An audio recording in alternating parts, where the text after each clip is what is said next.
Hi everyone, my name is Diane, and this morning I came across a quote on Facebook that really stuck with me and I'd like to share it with you all. It says, "Whatever troubles may be before you, accept them bravely, remembering who you are trying to follow.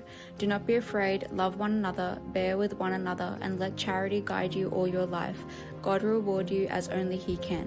This quote comes from an Australian saint whose name is St. Mary of the Cross Mackillop, and is actually her feast day on Saturday, August the 8th. So I thought it would be a great idea to share more about St. Mary Mackillop's life and her influence on us as Australian Catholics on behalf of the Department of Catechist's Syro Malabar Eparchy of Melbourne. Mary Mackillop was born in Melbourne in 1842.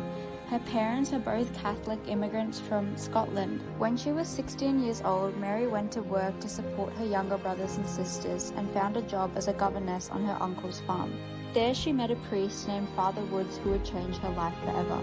They both shared a dream of educating the poor, and so Father Woods became her mentor and spiritual guide. In 1866, together Mary and Father Woods opened the first free Catholic school and converted a stable in order to make it a substantial building for the poor children. Just a year later, the pair formed a new religious order of nuns called the Sisters of St. Joseph, which was devoted to teaching the poor and helping those in need. Mary Mackillop took her vows and became the order's first sister and its leader at just 25 years old.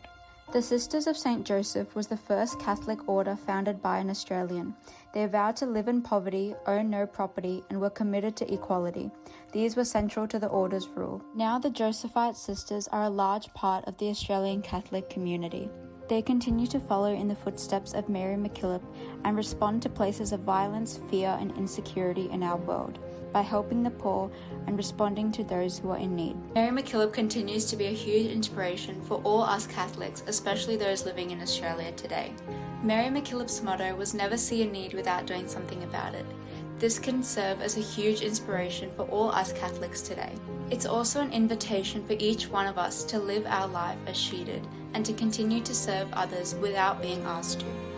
Whether that is donating our money, time, or our talents, I'm sure that there's something each one of us can do to make this world a better place, and also to share God's love with the rest of Australia. Let Mary Mackillop become an inspiration and role model to us, and show us that even the smallest of deeds can have a huge impact on someone else's life. I now invite you to say this prayer with me. Loving and eternal Father, you are glorified in your saints. To you all praise, glory, and honor. You inspired Mary of the Cross to live by faith in your Son, Jesus Christ, and to share in the saving power of the cross. May we keep her example of love alive by reaching out to help those who suffer. We make this prayer in Jesus' name. Amen. So don't forget, in honor of St. Mary of the Cross Mackillop, never see a need without doing something about it.